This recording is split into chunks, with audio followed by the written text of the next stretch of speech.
ॐ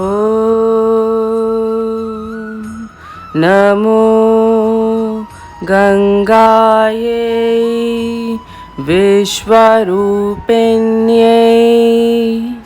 नारायणे नमो नमः।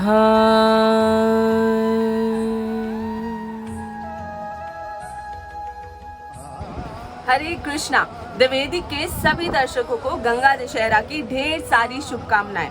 मैं आज के वीडियो में आप सबका स्वागत करती हूँ और वे सभी लोग जो पहली बार हमारे चैनल से जुड़ रहे हैं, हम अपने चैनल पर वैदिक कल्चर, हिस्ट्री, लाइफस्टाइल एंड वैदिक साइंस से रिलेटेड वीडियोस अपलोड करते हैं। जैसा कि आप सभी को पता है कि आज गंगा दशहरा है, तो गंगा जी की महत्व को एक्सप्लेन करना एक वीडियो में ये तो इम्पॉसिबल है, पर हम कुछ पॉइंटर्स लेंगे जिससे कि आपको इसकी जानकारी हो। आज ही के तिथि के दिन माँ गंगा पृथ्वी पर अवतरित हुई थी। हमने अपने पुराने ब्लॉग देव प्रयाग में आपको गंगा मैया के उद्गम की कथाएं सुनाई है। उसी में से एक कथा थी कि भगवान विष्णु जब वामन अवतार लेकर अवतरित हुए थे और उन्होंने अपने आप को एक्सपैंड किया था, और जब उन्होंने तीसरा पग नापा था तो ब्रह्मांड के आवरण के कटने की वजह से वहां से ब्रह्मांड के लोकों से, मतलब स्वर्ग लोक से गंगा मैया पृथ्वी की तरफ आने लगी। क्योंकि उनका वेग बहुत तेज था, इसलिए शिवजी भगवान ने उन्हें अपनी जटाओं में समाया तथा भागीरथी जी के तप से गंगा मैया देवभूमि यहाँ उत्तराखंड में पधारी।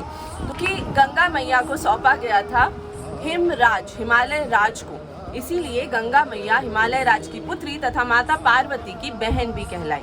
इसी का स्नान का महत्व पूरे साल रहता है, परंतु गंगा दशहरे के दिन देश विदेश से श्रद्धालु गंगा मैया में डुबकी लगाने, अपने अनजाने में किए गए पाप कर्मों को समाप्त करने के लिए आते हैं। माता अतीव कृपालु है और हम पे कृपा दृष्टि बनाए रखती है। हम बहुत सौभाग्यशाली लोगों में से हैं जो गंगा तट पर निवास करते हैं। तो आप सभी लोग जो गंगा के तटों के शहरों में रहते हैं, वो गंगा मैया के दर्शन पाएं, आचमन करें, उनकी पूजा अर्चना करें धूप दीप नैवेद्य से, और वहाँ पर डिप लें, एक होली डिप लें, जो कि गंगा मैया से प्रार्थना करने के लिए हो कि हे गंगा मैया, हमें भगवान के श्री चरणों की भक्ति हमेशा प्रदान करें। माँ गंगा का विवाह आगे चल के राजा शांतनु से हुआ, जिनसे उन्हें भीष्म पितामह, जो कि हम सब जानते हैं महाभारत के सबसे इम्पोर्टेंट किरदार हैं, उनका जन्म हुआ। तो भीष्म पितामह माँ गंगा के पुत्र थे और शांतनु राजा के। भीष्म पितामह से ही आगे चल के कौरव तथा पांडव पैदा हुए, और पांडवों की वजह से हमें गीता या हम कह सकते हैं महाभारत प्रदान की गई, और उन्हीं ग्रंथों से हमें जीवन जीने की शैली के बारे में पता चला कि किस प्रकार गलत कार्यों को छोड़कर हमें सिर्फ धर्म के मार्ग को ही अपनाना चाहिए।